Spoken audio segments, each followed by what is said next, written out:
Muy bien, retomamos y estamos en esta primera parte del programa haciendo un repaso desde la perspectiva más social de cómo podemos decantar este 2020 con sus pros y sus contras, con qué es lo que puede llegar a pasar en el 2021 desde la perspectiva del trabajo, trabajadores. Nos habíamos quedado en el bloque anterior respondiendo a nuestro invitado Richard Reed sobre lo que él entiende ha sido una carencia del espalda con espalda, ¿no?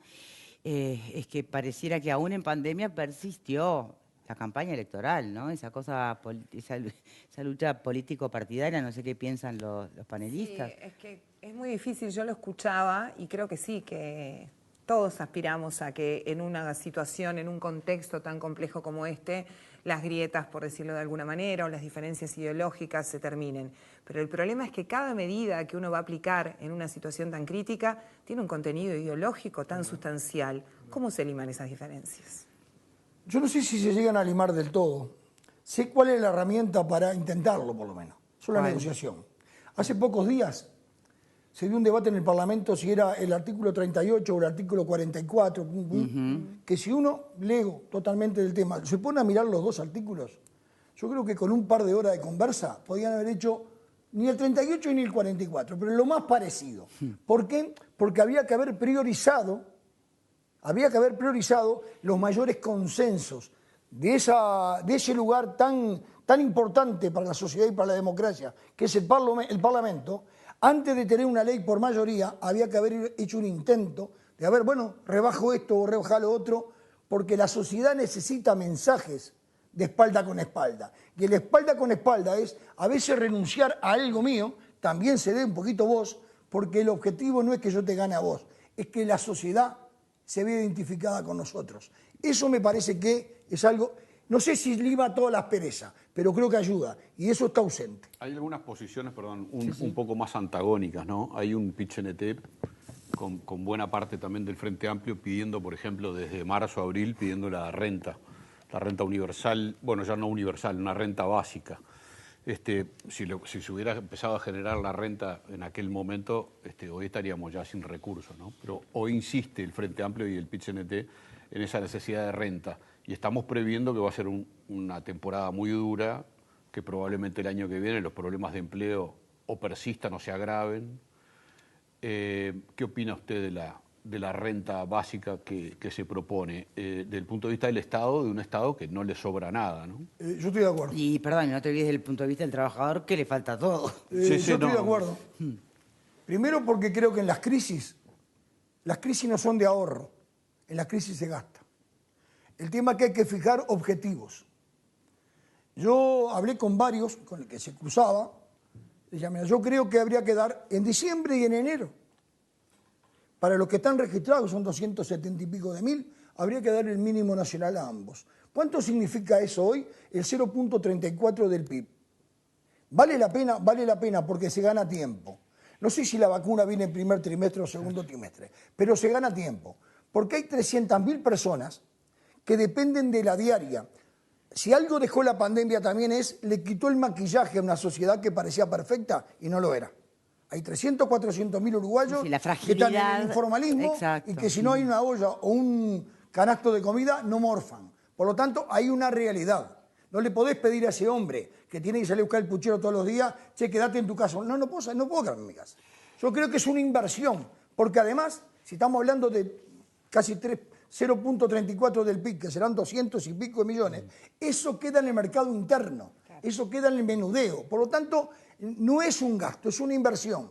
Pero una cosa, perdón, que lo interrumpo un segundito, porque tampoco es que el gobierno no se ha hecho nada, ¿no? Yo no estoy diciendo eso. No, porque por eso digo, ¿cuánto más? No, yo no digo eso. No, digo porque que hay seguro de paros parciales que se crearon para esto, hay beneficiarios del MIDES que han recibido extras, de repente poco, mucho, más, menos, canastas, dinero en efectivo.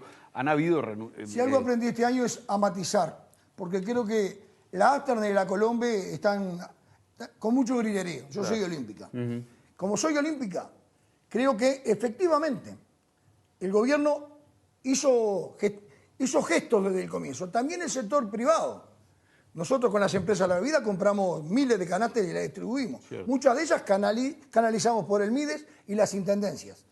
Creo que se hizo, pero fue insuficiente. ¿Por qué? Porque el lapso de tiempo, ya llevamos 9 meses de pandemia, con los últimos 45 días donde se agravó. Por lo tanto, hoy la situación es distinta y amerita otro tipo de gestión. A ver, acá no es una chicana pagá, no pagá. No. Yo creo que sería objetivo. Y así lo hablé con gente del gobierno. Che, Richard, ¿qué opinás? Opino esto. Estoy opinando esto, intentalo. Creo que esa guita queda en el mercado interno. Ganás 70, 80 días de tiempo. ¿Por qué? Porque necesitamos oxígeno. Creo que es válido. Creo que hay que hacer un esfuerzo. Creo que hay mucha gente en forma anónima, y esto es transversal, que está tratando intentando dar una mano. Tenemos que salir. Tenemos que salir porque esta es una ola muy, muy grande. No solamente la pandemia del punto de vista sanitario, está la otra pandemia. La pandemia que va a durar muchísimos años instalada, que es la desocupación, que trae pobreza y trae tristeza. Entonces yo no quiero esa segunda pandemia. De esta con una vacuna salgo, de la otra es más difícil.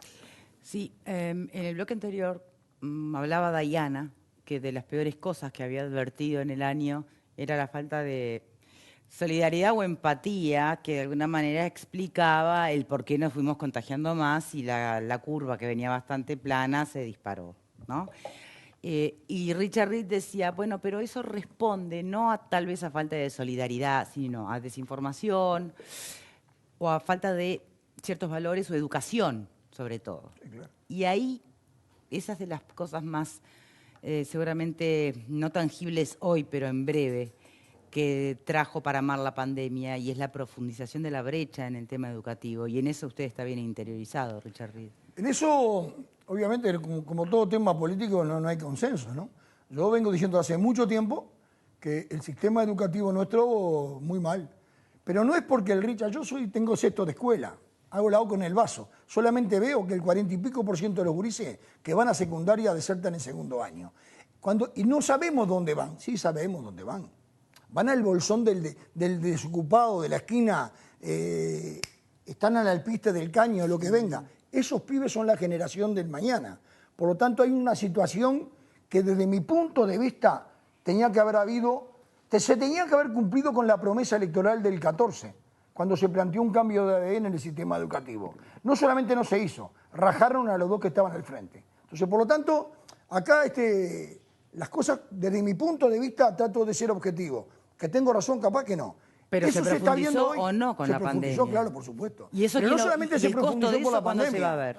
porque se generó individualismo, se generó desidia y mucha gente que espera recibir pero no tiene devolución. Yo soy de lo que te doy la vuelta porque el equilibrio es derechos y obligaciones.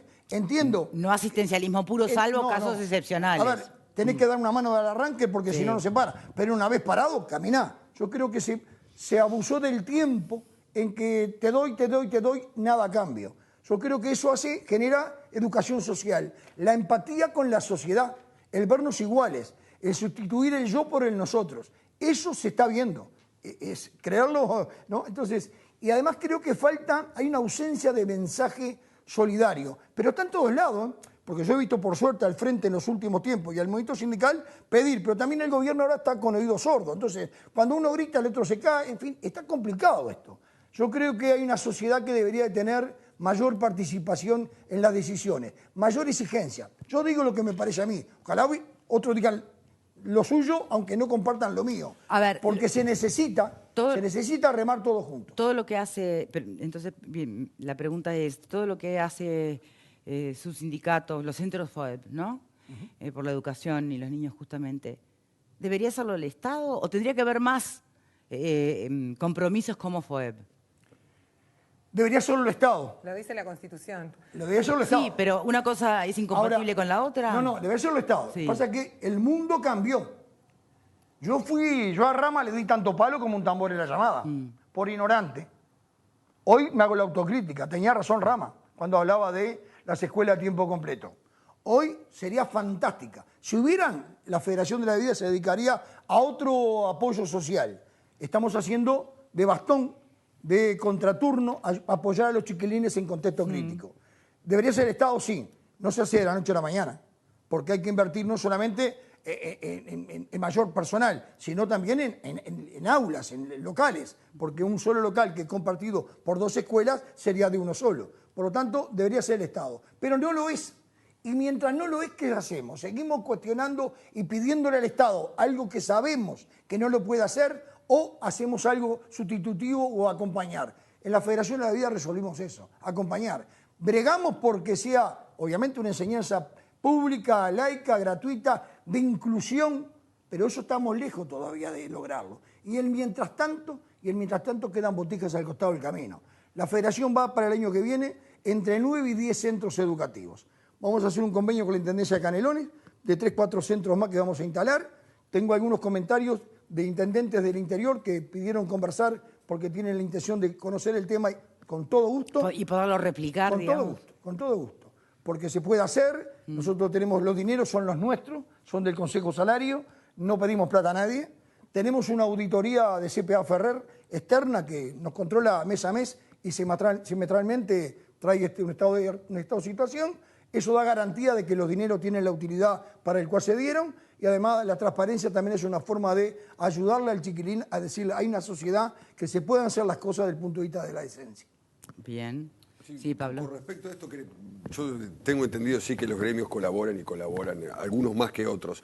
Ahora, El Zunca tiene la Brigada Solidaria que está trabajando en muchísimos lados. Tenemos un trabajo solidario conjunto con el Zunca en la familia que tiene los cuatrillizos, los chiquilines. Bueno, el Zunca pone la mano de obra y nosotros los materiales. Me consta, sí, es una muy buena colaboración. Sí, laburan bien. Sí, muy bien. Ahora, ¿esa es la posición de todos los gremios? No, nunca es de todo.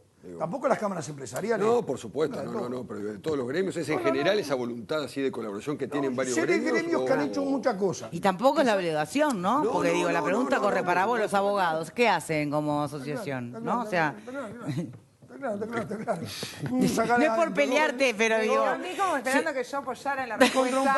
Contra un palo. No, pero digo... Yo he colaborado y bastante en esta pandemia. No te lo pregunto a nivel individual. Organización. Lo pregunto a nivel de organización. No como organización. Los sindicatos se organizaron desde el comienzo con el PCNT, el tema de la campaña del kilo y la campaña solidaria. Después me consta que hay sindicatos que han hecho muchas cosas. También me consta que hay cámaras empresariales que han trabajado fuerte con respecto a... A ver, típico del uruguayo, ¿no? Mucho en el anonimato, en el costado. Yo creo que hay que darle cara visible, porque hay que ayudar. Porque ahora viene la etapa más embromada. Sí, los otros días un grupo de periodistas se juntaron y salieron a pedir. Creo que estaba Gabriel Pereira y algunos más. Pepe Sena. Alfredo García. Y juntaron miles de kilos de alimentos en un día. Bueno, quizás a fin de enero hagamos algo parecido yo con ellos también y vamos a juntar porque se viene lo peor. Todavía no vivimos lo peor. Se viene lo peor. Y en las fiestas... Yo entiendo y siento que los sindicatos, o por lo menos los que están colaborando, tienen la obligación moral o sienten la obligación moral por conciencia social de hacerlo. Pero no es la obligación. Y voy a lo que le decía Victoria a Pablo. Es el Estado. Es el Estado. Claro. Y el Estado a veces uno siente, y saco si es el Partido Nacional, el Partido Colorado o el Frente Amplio, pero a veces uno siente que por esos movimientos sociales que sí cumplen el rol que tiene que cumplir el Estado, se puede descansar un poco. Entonces, ¿hasta dónde también dar para sacarle la presión al Estado para que cumpla la obligación que tiene que cumplir, que es que ningún ciudadano pase hambre? Pero yo le puedo decir también que hay lugares, hablo de Montevideo, lugares de Montevideo que no han visto el brazo del Estado nunca, claro. Nunca. Abuelos que cuando llueve salían y se embarraban las patas, el padre se embarraba las patas y el hijo se embarra las patas. No hay vereda, no hay esto, no hay otro. El Estado está lejos, entonces muchas veces a un sector de la sociedad que está tan a la vara del camino, pedirle códigos de conducta, y dice, sí, a mí no me llega nada. Entonces yo creo que ha habido Estado ausente en algunas cosas y me parece que eso es producto de una historia para atrás. Y porque tal vez que el Estado pueda llegar a todos los rincones civil. Es una utopía, ¿no? Y para algo se trata de evolucionar en la construcción de conciencia civil y cívica. Claro, pero no y hay de valores. Pero ¿no?